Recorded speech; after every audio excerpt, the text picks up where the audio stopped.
And we're live. I didn't have a chance to adjust the lights, so I'm looking a little washed out. Gonna fix that. One sec.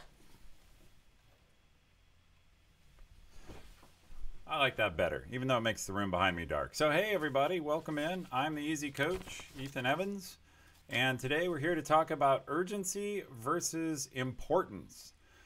So welcome to all the regulars who are here. It's great to see a big crew already. As always, the reminders I give, I am speaking for myself. It's good to have so many of you here, including some new people. 7th Fleet, good to see you. 40 Pink Dragons, always here moderating. Thank you. And we just came off a great show Saturday. Hey, T Weirdo. A collaboration with Devin. If you haven't seen that, it's on Devin Nash's channel as a VOD. We did 4 hours of resume review. I shared my resume. He shared his.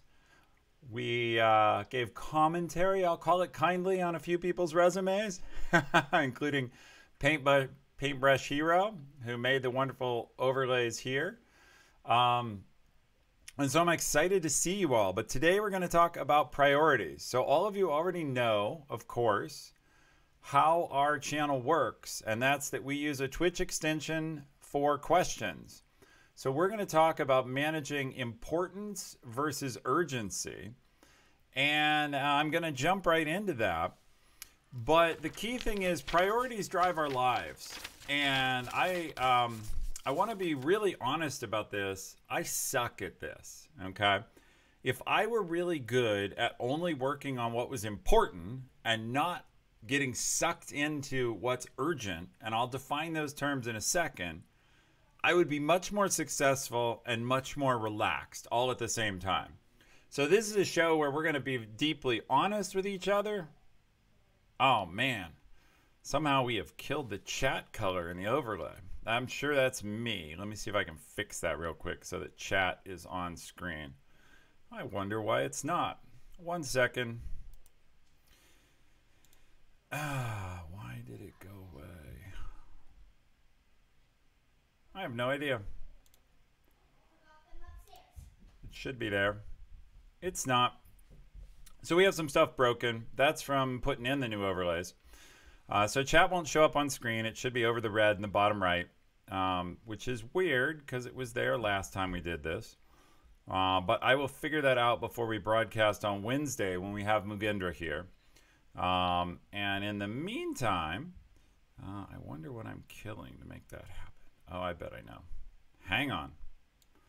Let's see if I can fix this on the fly. All right, somebody say something in chat. Come on, help me out. There it is, fixed. Look at that. It'll show up. Wonderful.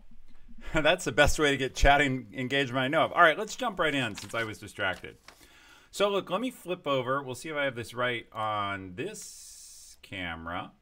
Yeah, there it is. So this diagram is what was on my blog. And if you don't follow the blog, you can always know what I'm going to talk about by going there first. So blog advertisement, follow our blog at www.theeasycoach.com. And you'll always know what topic is coming. You'll get notified in advance of any schedule changes. But this basic matrix is borrowed from a guy named Stephen Covey, who was author of The 7 Habits of Highly Effective People. And is an impressive author. He came up with this matrix. He may have borrowed it from somewhere else, but he popularized it. And I was taught this matrix by my first boss over 20 years ago. And what I want to say about it is if you can get this right, your life is a lot easier. So we'll go over during this show all the small words in this matrix. But the basic thing you have to realize is there's 2 axes of work. What's urgent and what's important. And urgency is how much pressure is on you to do it now. And that can be internal pressure you feel. That can be external pressure someone is giving you. But that pressure is not the same as what's truly important. And so on this version, if you Google urgent versus important, you'll see thousands of different representations of this same diagram. I picked this one because I liked how it broke things out. And its point is you want to work on the stuff in green at the top that's most important, and not as much on urgency unless it's also important. So the obvious quadrant everyone gets right is if something is truly important and it's urgent, they work on it. So in this case, for example, it talks about bullets on your resume.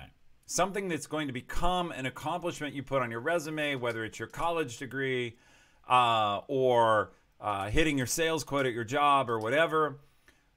Those are what they call deep work. You obviously do those things.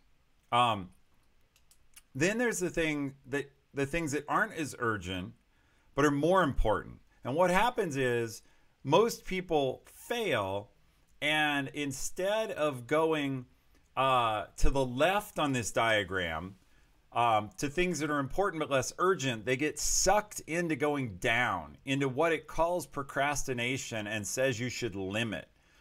And those things are all fun, by the way. Taking breaks is fun, goofing off, wasting time, passing time, surfing the internet. Those are all fun. Sorry, I have this wrong. It's my mistake. This diagram flipped least urgent and most urgent. Most urgent is on the left. You want to avoid the stuff in the bottom right, but most people get sucked down from most important, most urgent. They get sucked down into quick fix or delegate, the corner that is highly urgent but not that important. Will this be later to be able to be viewed? Yes, it will be both available as a VOD and both here and on our YouTube channel. And it will also be available, it's on my blog right now. You can find the diagram there. You can read a few things I said about it. So it's totally available in lots of places.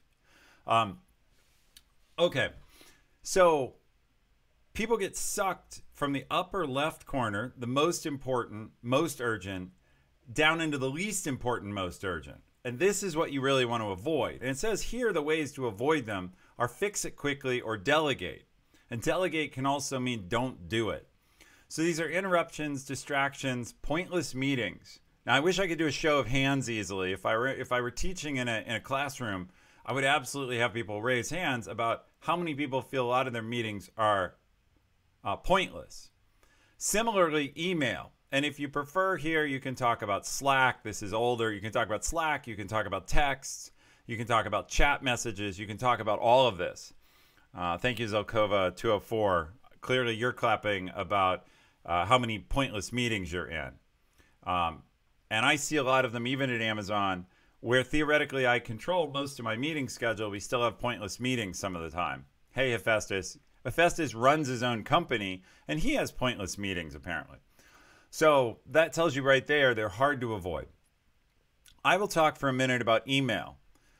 One of the places where I said I get sucked into this is I'm what in gaming they call a completionist. I like to complete every quest. I like to explore every corner of the map. I like to do every possible alternative path through a game. Well, what that means when it comes to corporate work is in email, I get sucked into trying to get to inbox 0. Now, I have finally given up on that, but only because of total failure. One of my kids got a hold of my phone recently, and I'll pull it up because it's fun. My inbox right now says I have 34,784 unread messages. Most of those are on personal accounts, but there are hundreds of them unread on work accounts. And my work inbox, I have my assistant go delete what's in it every few months at the bottom, but it's probably got 6,000 to 10,000 messages in it I didn't get to. That drives me crazy. But the point is, all of those messages are demanding my time, and I'm not actually working on them because they're not urgent. And so, I'm sorry, they're not important, but I feel an urgency, like, oh, I should get back to that person. It's rude if I don't. Well, the point is, whatever your equivalent of email is, you have to get good at fighting it. And we all have that thing that sucks us in. So, 4 quadrants, we've talked about it a little bit. We're going to talk about about how to prioritize successfully. Zolkova, thank you for the Twitch Prime sub. Always appreciated. Most people here know, of course, that I founded and run Twitch Prime along with my team. And so I love Twitch Prime subs. And if you have questions, by the way, now is a good time to start asking them, because we'll get to viewer questions after one or two more stories of how I struggle with this stuff. Because I want to share that you can be successful while not being very good at this. It just takes up a lot of your time. Thank you. Is the Twitch Prime ironic here? Yes, it is. But it's kind of thing on our channel as a result. Okay. So start putting in your questions. I'll get to those in a minute. In the meantime, what else would I say about this? So you want to stay in the upper part of this diagram. You do the essential work and life stuff first. You then move to the deep work. And that's where you're supposed to be getting the value. In other words, if you did those things that are labeled there, rather than getting sucked into email, maintenance, interruptions, and distractions. I loved a book I found. I don't have it with me. It's packed up somewhere. It was a little like book of sayings. And the book of sayings, and it's from long before modern internet, when it was it was old culture. One of the titles in it, or one of the things it said, is never confuse a memo with reality. But another thing it said was avoid meetings with time-wasting morons. And our lives, unfortunately, are full of time-wasting morons. All of us know them. We don't need to be mean. Moron is a mean word. But we all have people who are time vampires, if you prefer. Duke of Thoughts says every meeting. Maybe. I don't think every meeting is awful. Yeah, Leet Hephaestus says correctly, though, it's amazing how successful I can be despite doing so little sometimes. If you do the right things, you don't necessarily have to do a lot of things. And that comes from staying, after you handle the minimum in the upper left quadrant of this diagram, doing the stuff in the upper right quadrant. Because if you think about it, after you do your health upkeep, exercise, eating, sleeping, etc., if you're preparing and planning, you're educating yourself and doing lifelong learning, you're focusing on the value-added projects, and then you're keeping your relationships strong, you're focusing on things that make long-term joyful memories and living your values, you'll probably succeed. If you get sucked into a lot of email, low-value, busy work, maintenance, etc., you won't. So I'm going to switch off of this for a little bit. I'll come back to it later. Tell a couple stories of how I've done this well and poorly. So one story I want to tell, I ran the Amazon App Store for a while. Wow, that mic's up high. I ran the Amazon App Store for a while. And one of the things we had to do is make sure that the apps we put up were not stolen. So they hadn't been downloaded from somebody else and re-uploaded as your own. And I think I need to fix screen chat here too. What we had to do was we had a lot of manual work to check every app to make sure it wasn't porn, it wasn't spam, it wasn't stolen. Well, to scale that, we needed a lot of people to do it because you can't automate it all. And so my boss actually said, hey, you need to open an offshore office, someplace where you can do, you can get work done cheaply. And I had never done this. I was afraid to do it. I didn't want to do it because it meant traveling internationally for work and trying to run an office 8, 10, 12 time zones away. And I wasn't sure I knew how to do that. Turns out it's not that hard. But I didn't know, so I was worried.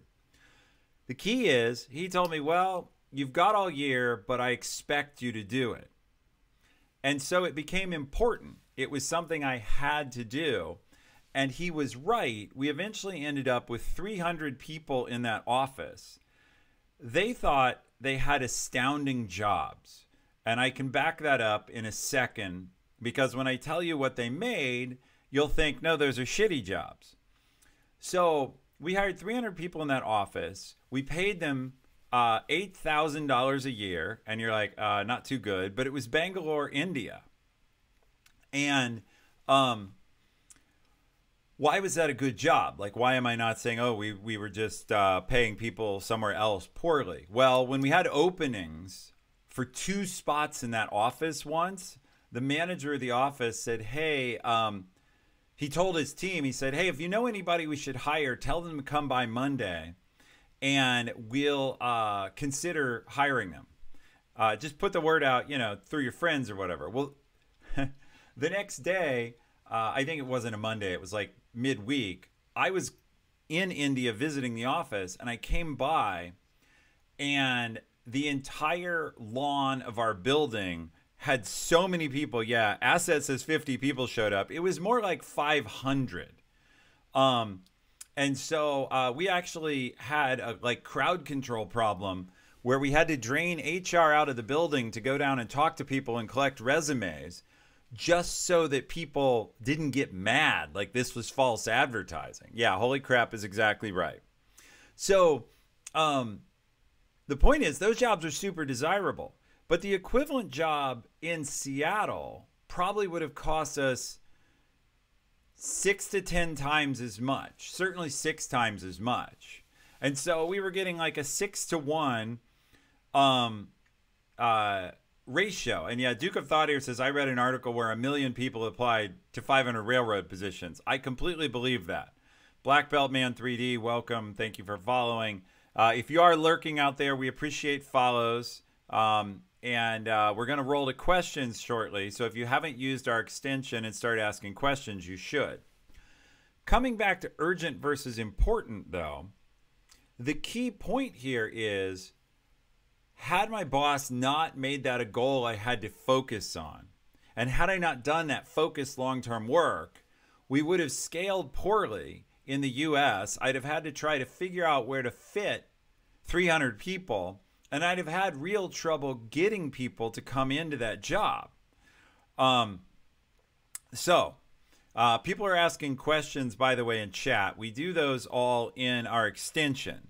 So the instructions have come up in chat a couple times. Please go answer them using the extension. You can mouse over it on screen and open it up there. At least one person has a question in, which I'm happy to see. We'll address that soon. Once questions show up in the extension, you can all vote on them to make sure I answer what you want to know. But if you just ask them in chat, they don't get answered usually, and the mods will sometimes move them for you and sometimes not. So please move them over yourselves. All right. So opening Bangalore was a huge success for my team, and I learned a lot in it, but only because I was forced. And you can do better. If I had seen that myself, I could have been smarter about it. But that's a case of where doing one important thing was way more valuable than all the stuff I'd have done. What other story do I want to tell here? Just so you know, I already told you I'm terrible about being sucked into inbox zero. All right, I got one more story to buy you time to ask questions. And then we'll roll to viewer questions. And without questions, all right. Let's see. The other story I want to tell is I'm talking about prioritizing. We talked about urgent versus important, but this is all a question about priorities in your work. How do you set priorities? How do you know what to do? Further, how do you get rid of the junk? And one of the questions, the first question right now, sitting, waiting votes, is about how to say no to pointless things. Well, let's talk about that for a minute. If you work in an office or go to school, your day is always full. Yet, here's a magical thing. When you get sick and don't go to work or can't go to work, the world goes on. And so suddenly that 8 or 9 hours of classes or 8 or 9 hours of meetings you absolutely had to go to, somehow everything gets handled. And so what I would share Thank you for the follow there. What I would share is you don't have to. It turns out most of what you're doing can be pushed off at least one day. Not everything, not every day. But if you think about if you were going to be sick tomorrow, what things on your schedule would you actually call in for or try and get notes about them? What would you actually do? And so most of it, you would just stay home and rest and you'd catch up later. Well, that right there tells you that most of that stuff could wait. If you want a more dramatic example, a story I like to tell because it's fun and it's old now and I can share it. Years ago at Amazon, one of my partner teams, like a team adjacent to me, worked for another guy. Their service went down and they had a live operation service. And basically, one of their software devs made an error and he deleted about 4 billion rows of data from a database. Might have been even more. It was a lot, probably more than 4 billion. But it was at least 4 billion. I remember that number. So he screwed up and wiped their database. Not a good call. But they didn't know how then they found out they spent a day trying to recover their backups. And like kind of most of the world, they had never tested their backup and restore procedure, which is a no-no. So failure on them. Turns out they couldn't get their restore to work. So now all the data is gone. And yeah, press Control Z. That would be awesome. All their data is gone, but they can't recover it either. They can't restore. And their service is down. And there are external customers depending on it. This is where they call me in because the guy who owns the team is away at a conference launching Fire TV. For those of you who know Amazon Fire TV, it was when Fire TV first came out and the guy who ran the group was away. And so he called me and said, look, the team has this thing down. It's been down a day. They've lost all the data. Go help them. Well, the clarifying thing here is at Amazon, when a service is down, if you think of Amazon Web Services, and when something's down, it trumps all other priorities. So suddenly I could wipe out days of my schedule because I had a new most important thing. The point I'm getting at here is to set priorities. It's about understanding what's truly important and then being willing to act on it. You can probably find it quickly, but Steve Jobs, I believe, is famous for saying basically that what you say no to is as important as what you say yes to.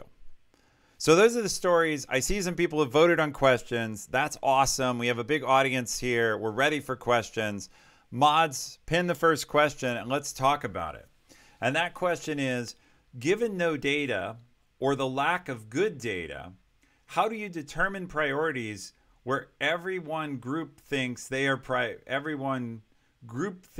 priority is number one? Yeah, so this is a great question. Given the lack of good data, that's where judgment comes in. So if you truly had no data, then you have to use judgment. It's okay to think. This is something like we've lost in the workplace. It's okay to actually think, and it's okay to make a decision. And that can lead to argument. I get people are going to piss and moan and argue back and forth, but you get to control your life. And if you need to make a case for the top priority, that's fine. You can also negotiate and say, well, we're going to round robin this, or we're going to time box the priority. There also should be someone who is a decision maker, and you can simply ask, what is the top priority? I see the question in chat, by the way, is anyone a finance major? I don't know if that's related or not, but money is a great way to prioritize. Which of these things is going to make our business the most money? The bottom line, though, stepping back, is you need to know what's important to your business. At Amazon, we use something called tenets to do this, where we have a set of tenets for a property. which is different than tenants. I'm not talking about people living in a property, but we have a set of tenants about what we're doing, say Twitch Prime, about what is most important in Twitch Prime. So for example, something, hopefully I saw a lot of you are Prime members and use Twitch Prime, I hope. One of our tenants is actually what we call Don't Suck Plus Plus. And what the hell does that mean? It means in gaming, it's really easy to fall into being corporate stooges as opposed to fitting the gaming culture. So actually one of our top decisions is this thing we're about to do, is it actually good for customers or is it corporate stoogism? And we may not always get that right. Oh, hey, Asset, thank you for the sub. Very much appreciate that. Welcome to the team. All right, so what we do is we think through this list of key guiding principles and we use those to set our priority. So in answering this question, you have to know what's important to your business and you have to try to see if you can get agreement on the important things to the business and to your team so that then you can bounce priorities up against it. And that's really the only way to resolve it if you don't have data, is you have to have some sort of guiding principle instead. So I think I've answered that question. I appreciate it. I like the fact that you, that the big audience we have here, a few of you have gone and voted on questions. I remind everyone who's watching, and this will be the last time I nag about it, if you don't vote on the questions, you get random answers. Versus if one or two of you go in and vote on the questions you want me to answer, you get to choose what I talk about. This is the one place in the show where you have choice, and so you might want to exercise it, because everything else depends on what I want to say. All right. Callus C, finally here after seeing you a lot with Devin. Thank you. Welcome. I hope you enjoy it. All right. So the next question is, this refers back to opening the Bangalore office. Was it because the name of Amazon they were interested in, or were you just paying much higher than the average market? I don't know everything about Bangalore economics, but here's what I know. We were asking people to come in and spend their day holding a mobile phone and downloading one random, usually poor app after another onto it, and tell us if it was stolen, like it was obviously Disney or Mickey Mouse or Coca-Cola, and if it was porn and if it worked. Not a very exciting job. Yet everyone who came and applied had a college degree. They usually only had like a 2-year associate's degree, but what that told me was that there was a huge vacuum in employment, and the chance to get into a good company that would pay well and be stable and had benefits was incredibly compelling to them. So I think that's an Indian market problem if you're not in a tech field. If you're a software engineer in India, there's incredible demand for your services. If you're maybe in a few other fields I don't know about, there's incredible demand. But the rest of the time, there's incredible supply of people. I'm sure the audience and chat has some set of people from India in it who can add to what I'm saying, and some other set of people who've worked in India or been to India. But as one of my friends who ran that office, the guy who founded the office for me and ran it in Bangalore, explained to me, in India, anything that depends on people is really easy to get done because buying human labor is cheap. And anything that depends on an unlimited quantity, on a limited quantity, like real estate or time or cars, those are really expensive because they're limited. I have not conducted business in Spain. So here's a fun story I love to tell just about India, which is one of the guys who worked in the office. Should take a step back. So my key employees were all software engineers because we had a software team there as well, or they were management. And so they made less than you would make in the US for the same jobs, but not a lot less. And so it was way, way more than the average in India, many, many times. That's one of the reasons a lot of the people working there were people who had worked in the US and who went home to India because they could get paid, say, 2/3 as much in a country where the average cost was 1/10 as much. So all of those people had some sort of personal servants in their homes. And the reason they had personal servants was both because, hey, if you can afford it, sounds pretty good, but also because if you didn't hire unemployed local people to help in your house and you had money, society there viewed you as kind of a jerk because you could employ someone. So this one guy, he was in the sales team, not part of my org, but in another part. He once explained to me, he said, Ethan, I think he said 7 people working in my household. And I'm like, 7 people? What could that be for? Well, he tried to list them, and we'll see if I get to 6 or 7. I can't remember now. He said, I have a maid, I have a nanny, I have a cook, I have a dishwasher, I have a laundry boy, I have a driver. That's 6. I have a driver for my wife. And he said, I know there's a 7th. I know there's a 7th. What is it? Oh, right. I have a bookkeeper to pay the other 6. So that was his collection of household servants.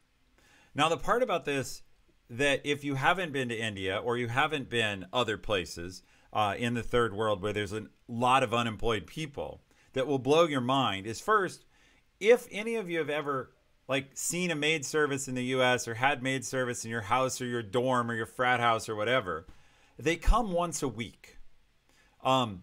Maybe once every other week to quickly clean the toilets and whatever, the kitchen.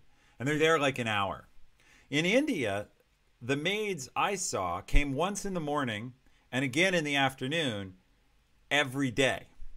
So very different level of service. And the cook would come and make lunch and make dinner and set up breakfast for the next day.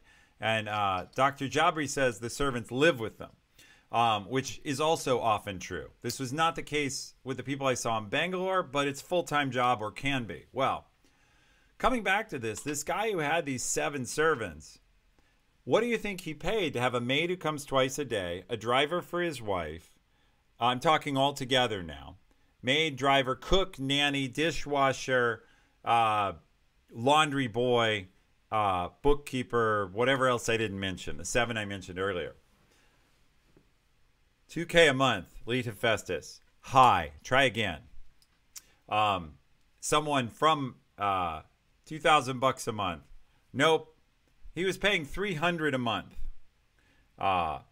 So he was paying $300 a month for basically, I think the laundry boy was included with his apartment, but he's paying $300 a month. Yeah, Chalupa Whale has it right at less than $1,000. So you can see where if you can hire 6 servants for $300 a month, us paying people $8,000 to test apps was a godsend of a job. Because as it was explained to me, a maid would make a living. She'd get $50 a month for going to a house and cleaning it twice a day. And she could clean maybe 4 houses a day that way. So maybe her monthly income was about $200. So anyway, I've beaten this to death, this question, but I thought it was fair to answer. And I know you're all interested in the broader world, not just our topic at hand. And it's fun to share about that culture because I always found this pretty shocking. Shaquille Oatmeal, welcome in. Thank you. Glad to have you here. Applied Sciences Polymath, same with you. It's wonderful to see you. Yeah, the 4 billion records, I didn't finish that story. I told you what happened and how I wiped out my calendar.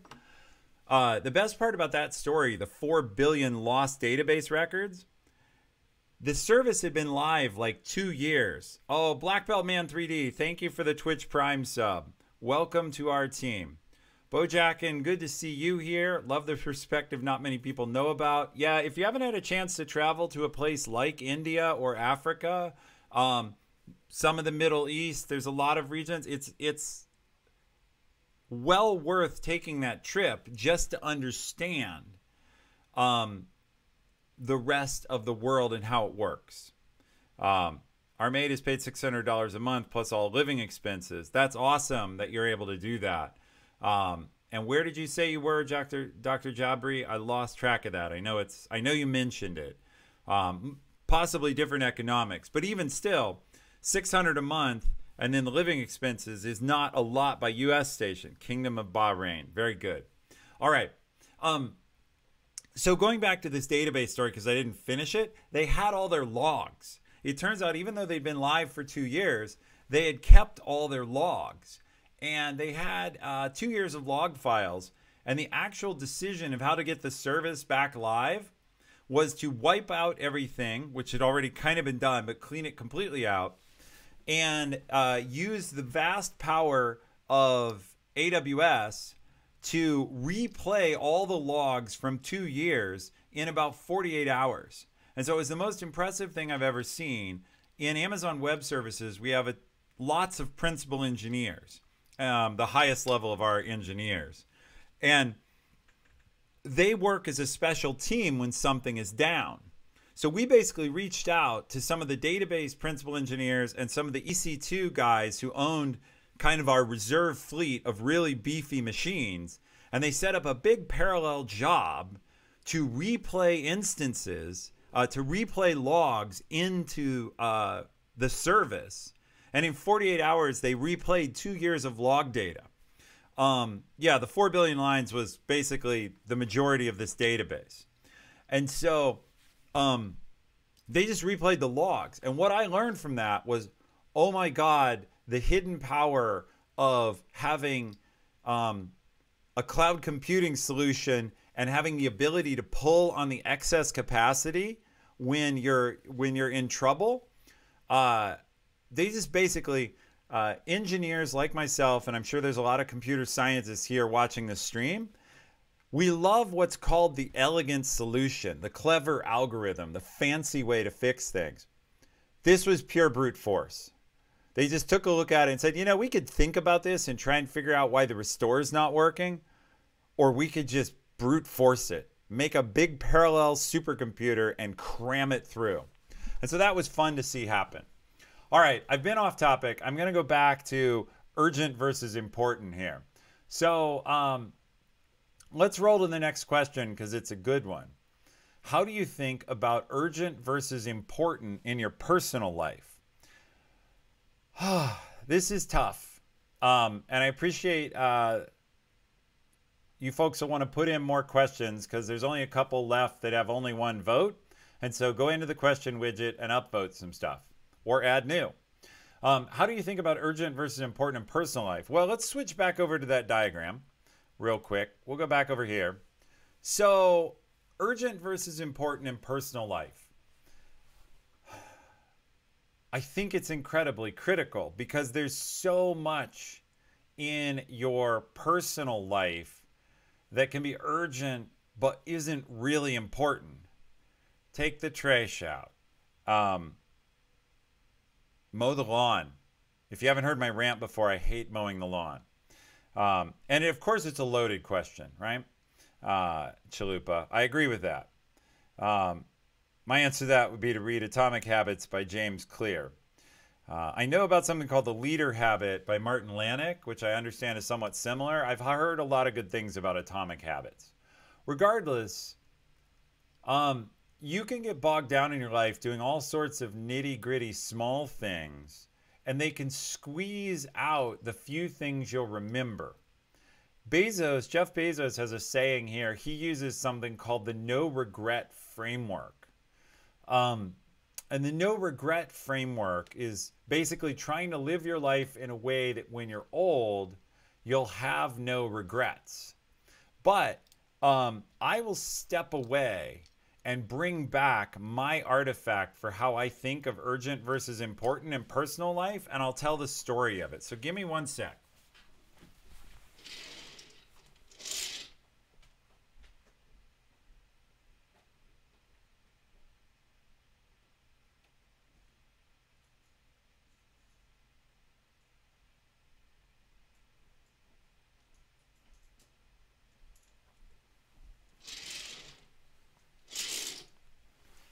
All right.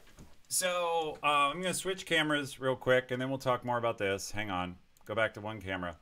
So this is a jar full of marbles. And if you look, you will see mostly white marbles and a few black marbles. Now, I have several of these jars that have been filled up over the years. And the way I do this, urgent versus important, is I have a forcing function to measure myself, to give myself feedback on how I have done. Years ago, I read a story about a guy who wanted to live his life better, and he was older, and he thought he had about 20 years to live.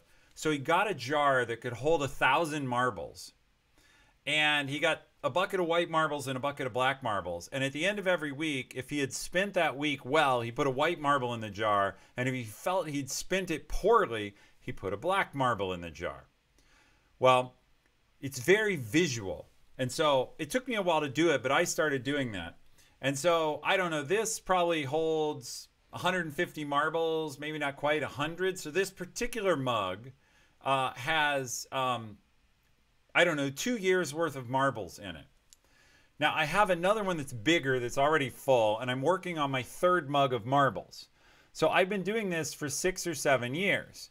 And I should have brought the other mug too. The mug of marbles, the first mug has a lot more black in it. Now, the way I do this, I figure work is work and work is a separate topic. So I only choose to measure my life on weekends.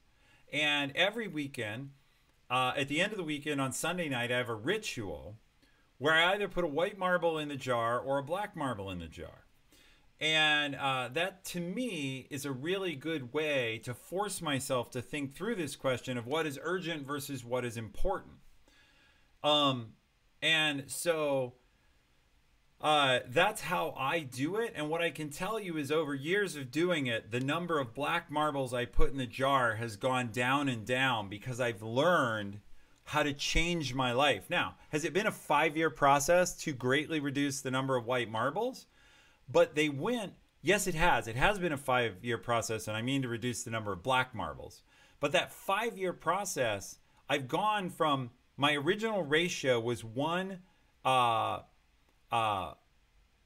black marble in every 4 weeks, so 1 week a month. And sometimes, because it was 1 week a month, they would come at me fast and furious, and I would have 1, 2, 3 in a row, and I'd be pretty miserable.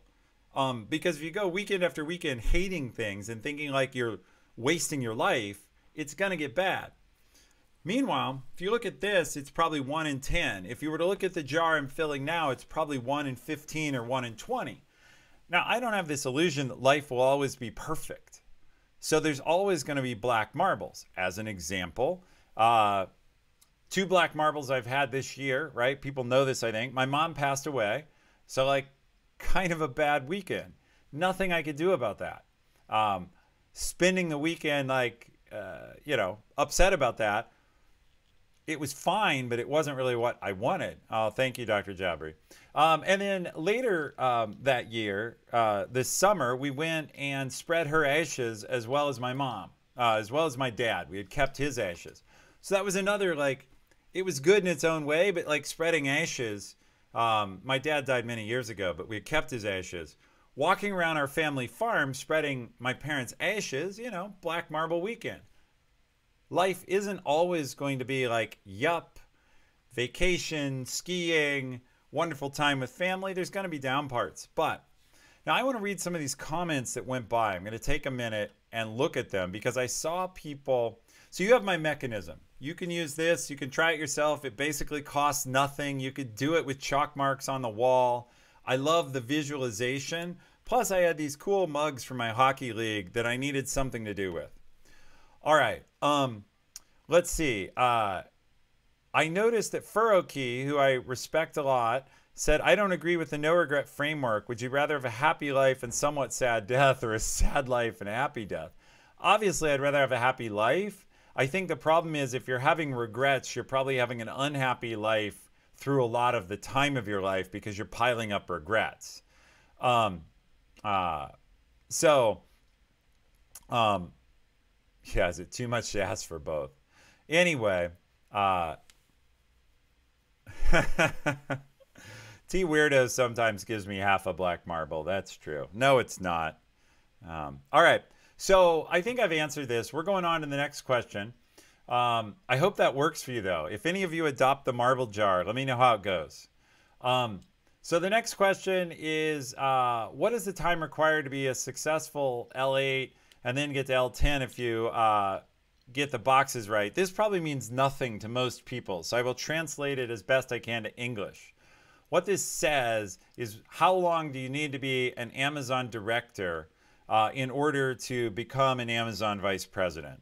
So since that isn't exactly the topic, I will answer it super succinctly to say, the fastest I've seen it done is 3 years, and the longest I've seen it done is 9 years, and I've seen cases of both.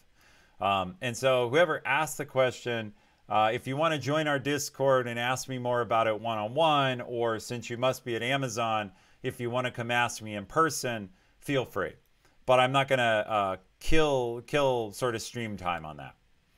So we have a few more questions. They all have a single vote, yet there are 55 of you here. So I'm going to buy time for anybody who wants to vote up and choose what we answer next. Meanwhile, it's time for the question of the day. And for those of you who don't know how question of the day works, for 12 weeks now, this is week 13, we've been going through the questions. XX Lassie says the questions for MyLink are old. I don't know. We're having a little trouble with going to the website link, but absolutely the extension is working fine in Twitch. Yeah, T Weirdo has this right. Do a refresh, actually. If you hit refresh, it usually fixes it. Okay, question of the day. So we've been tracking through Arthur Aaron's relationship building questions, and he has 36 questions that go from extremely general to very personal. And as you go down that journey, they become more and more personal, building a relationship, which is what we're doing here on this channel. And today we're 1/3 of the way through. We're starting the middle third, which is question number 13, and I like this one. So the way this works is I answer the question, but everybody in chat has to answer the question. And the question today is, if a crystal ball could tell you the truth about yourself, your life, the future, or anything else, what would you want to know? Everything is not a valid answer. You have to say one thing you want to know. So repeating the question, if a crystal ball could tell you the truth about yourself, your life, the future, or anything else, what would you want to know? And I'm waiting to see chat start scrolling here with the interesting answers. Meanwhile, I will give you my answer. Yeah, Furokey, I'm glad you like it. Duke of Thought. It's interesting that you would say nothing because knowing is pointless. So you just think about nothing then? Rex, I think you meant this is hard. We won't go into the gutter with what you actually wrote. Think Banhammer. How to support my wife better. Wow, you're getting like the gold star for thoughtfulness in this chat. Vicalor, I was expecting a bunch of people would say ways to make money, billion-dollar lottery winner. That'd be great. I want to know my purpose so I can focus on that. That's a great answer. I'd want to know what one thing am I better at doing than the largest number of other people. Very practical. Where I will actually be in 5 years, professionally mostly. It would easy to make plans. It's easy to make plans, but I still wonder. Black Belt Man, that's close to my answer. I will give mine in a second. Chalupa Whale, I would like to know whether I ever meet the woman of my dreams or I should start panicking now. Well, if you knew you never met the woman of your dreams, I guess you wouldn't need to panic, right? I'd like to know what is the max I can reach with the potential I have. Mullet Boy 3000, thank you for answering. That's awesome. And I agree with that. That would be good. Am I being genuine to my values? Wow. Paintbrush Hero going deep. Not surprisingly, our background artist with the strong answer. I'd like to know the ultimate fate of the human race. Ooh, me too. That's close to my answer, actually. Bojack, how long before humanity comes in contact with aliens? Will my SO and I be together in 2 years? Will we ever reach world peace? Am I proud of what I do? These are awesome. You guys are killing it. This is the best set of chat answers we've ever had to one of these questions. So you can give yourself a pat on the back and sub to the channel. No, just do the one. How many people's lives will I impact positively? The Rex, awesome answer. T Weirdo, will I live long enough to see my kids happy and fulfilled? Ooh, Pink Dragons, how many grandkids will I get to meet? Interesting. That would be dangerous knowledge. And I'll talk about my version here in a sec. Will I ever become the best version of myself? I like the lottery comment. I was immediately going deep with thoughts of the afterlife. Kristen, that's very close to my answer. I would like to know about the nature of God. And I guess that includes the idea that there might not be a God, but I would like to know about the nature of God. So that would be, if the crystal ball is going to tell me one thing, I want to know that. If I have to simplify it, I would go down to just, is there a God? Because it would be great to have absolute certainty rather than only faith. And if I couldn't know that, I'd want to know how long I'm going to live. Because if I knew how long I was going to live, man, could I take risks until that day. Because until that day, I'm immortal. And after that day, I'm dead anyway.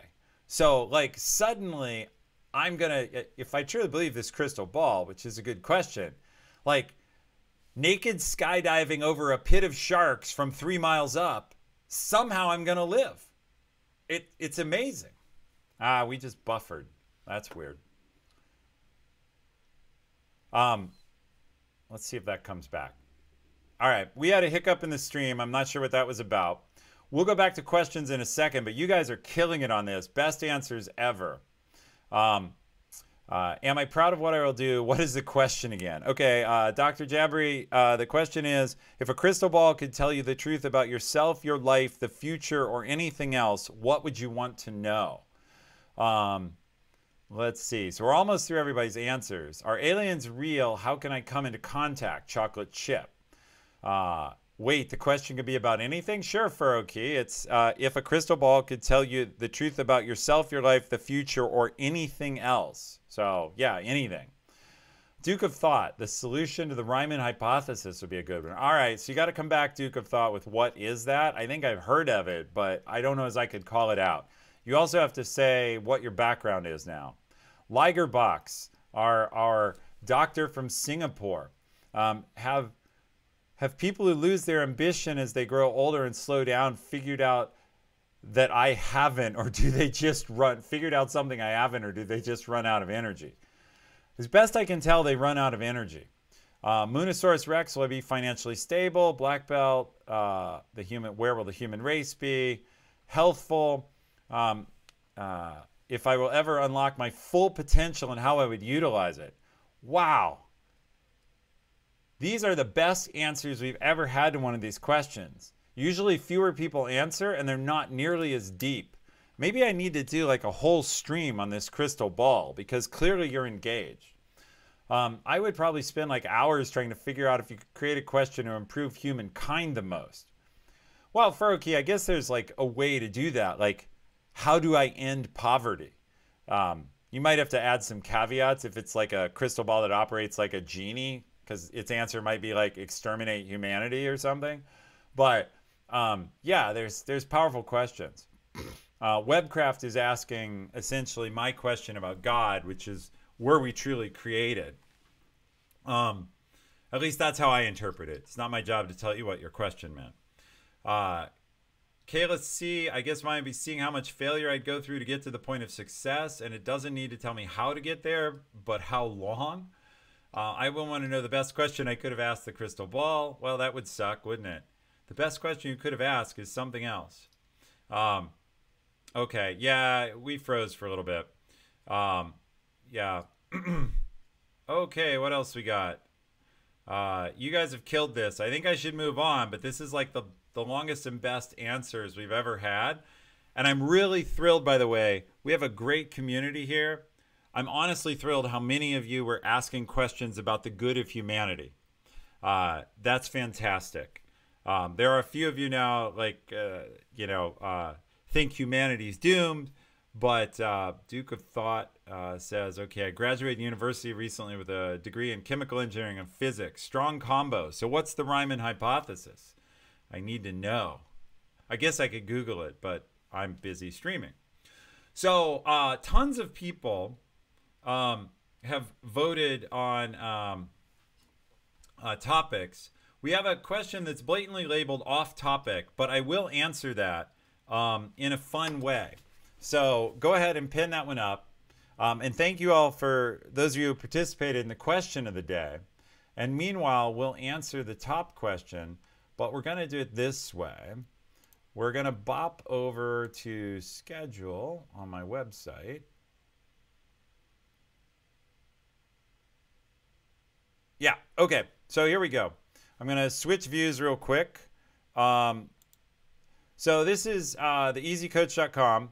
And you can see in here, on November 25th, we have something called the Easy Coach, the Student Job Special. And the question people wanted answered, I'll switch back real quick.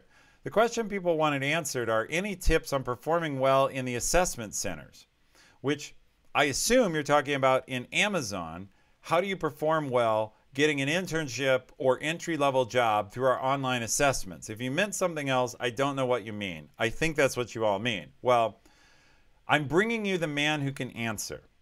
Going back over here, on November 25th, where I say there's a student job special, I'm actually going to have the head of Amazon student recruiting on the show as a guest. He's a friend of mine. We've worked together over 10 years and traveled all over the U.S., speaking at different schools. He built, got to be careful, he's not an engineer. His team oversaw and tested all the assessment software. So he can talk at great length about how assessments work. Now, the truth is, if we've done the assessment software right, there's no way that preparing will cheat, allow you to cheat, or to get around what's the assessment. But that's basically what you would try to do, which is why I thought I would answer that and go ahead and let you know that that's coming on November 25th. So his name's Albert Kim, and we'll have Albert here, and he'll talk about it. So, we keep freezing. I don't know why that is. We might have one or two too many people on stream somewhere in the house. Or maybe not. Hard to know. Comcast bandwidth, it's not what it used to be. All right, so I think you can get your advice from Albert, and we'll go on to the next question. Are there any tips for saying no to proposals for seemingly pointless meetings? Yeah, I'm not sure why the stream is lagging. It keeps happening. Let's see. 40 Pink Dragons, can you take a look into household bandwidth use for me real quick? Could be it's the machine, but I doubt it. Because we're having some sort of problem. So, let's see. Tips for saying no to proposals for seemingly pointless meetings. Yes. Ask for an agenda. There's a bunch of things you can do, and we could do a whole show on how to have effective meetings. We'll talk about how to improve the meetings and how to say no. There's a lot of ways to say no. Some of them are truthful, some of them are lies. You can ask, is there any way somebody can send notes to this for me? Send notes on this for me? Or could I call in while I work from my desk? Or lots of different ways. It says it's lagging and frozen on your desktop, not on your phone. Yeah. Thank you all for the feedback. I'm not quite sure why we're getting the lag, but we're checking into it here on this side. And otherwise, I'm glad you can hear me, because while looking at me is beautiful, you don't need to see me every second. So, you can basically try to find ways to avoid the meeting. You can try to ask if you need to be there. You can also cop out and say you have a conflict, you have a doctor's appointment, etc. The key there, if you haven't read the book, The 4-Hour Work Week, the 4-Hour Work Week talks about a lot of ways to work remotely effectively. And I will tell you as a boss why I will let you out of meetings.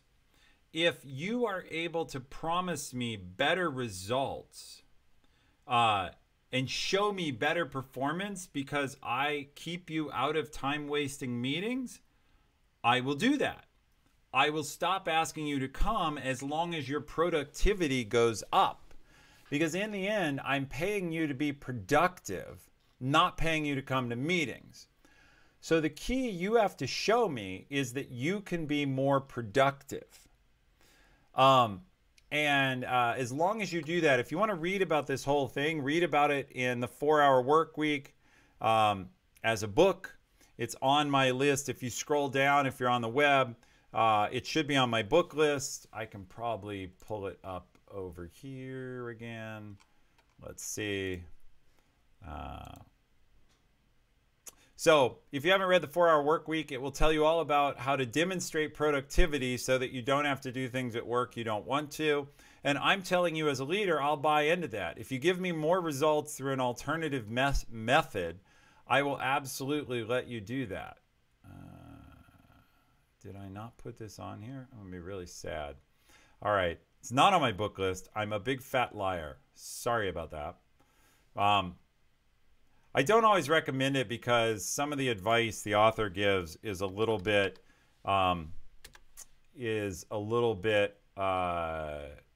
sleazy, in my opinion. He recommends a lot of things that are borderline dishonest, and I like to stay away from dishonesty because I don't think you have to be dishonest. But let's see. So we'll bring it up this way. Come on.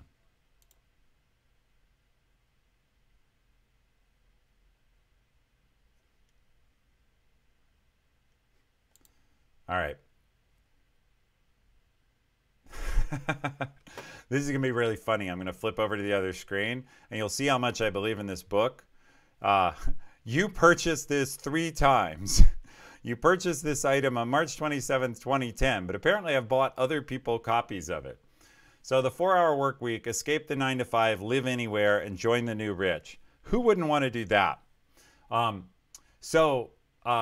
4-Hour Work Week will tell you how to be productive. Someone says, any examples? Wow. I'm wondering if there's something going on at Twitch because my stream has never lagged like this in the past. I will check machine performance while we talk, but that should not be happening. So let me just switch back over, take a quick second, see if something's going on here. La la la la la. Streamlabs is definitely sucking up a lot of CPU and going red, but I think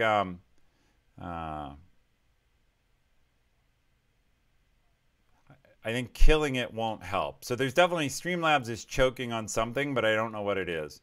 And we're almost done with the stream, so I think we're just going to weather it for the moment. Sorry about the freezing, though. All right, so ways to say no. The best way to say no is be productive and be asked to be let out of the meetings, or fix the meetings. Ask for an agenda, ask for a purpose, ask for them to be shortened. There's a whole thing on how to make better meetings, but basically those are your tools. All right, couple more questions, and since we're having stream problems, we'll wind it up. How much of an executive's time is dealing with the incoming fire? Do you get to be creative and push forward, or are you always trying to catch up? Wow, this is killing me. What's wrong with Streamlabs right now? That's a real pain. How much of an executive's time is dealing with incoming fire? Do you always get to be creative and push forward? No, I am always trying to catch up. I work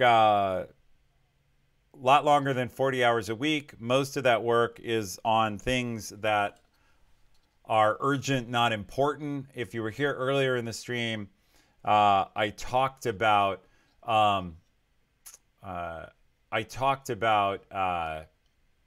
the need to my need to fight things like incoming email. I get 100 to 300 emails a day, plus Slack, plus other incoming messages on other channels, plus meetings. So I don't think perpetual white belt, your internet is just trash today. Everyone is having the problem. And I'm thinking it's a problem with Streamlabs here on my end. Yes, Dr. Jabri, my book list is ordered by favorite books onward normally. And it might be Twitch is having issues also. I won't know that until I get off stream and look at Twitch's error log.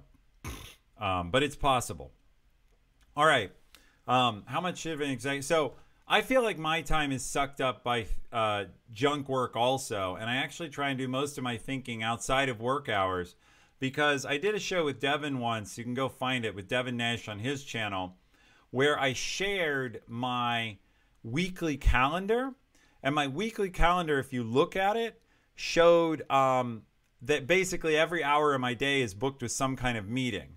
So sometimes those meetings, I get to do the creative, strategic thinking in the meetings, but a lot of them are status meetings, interviews, updates, one-on-ones. In one-on-ones, at least I get to coach people. But a lot of the time, if I want to carve off time, I have to do it myself, and I have to make free time to do that or do it nights and weekends.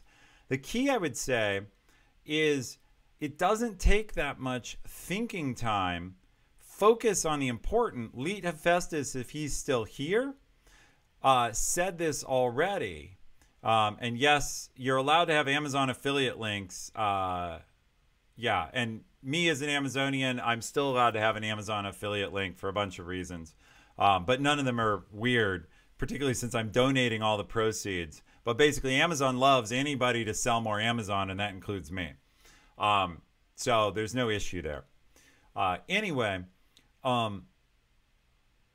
you don't need a lot of thinking time. Leet Hephaestus said it surprises him if he does the right things, how little he has to do to be effective and productive. You only need a couple hours a day. And I'll just ask people who are here in chat, because now I know you all respond to chat when I ask. How many of you get even 1 hour a day to actually sit back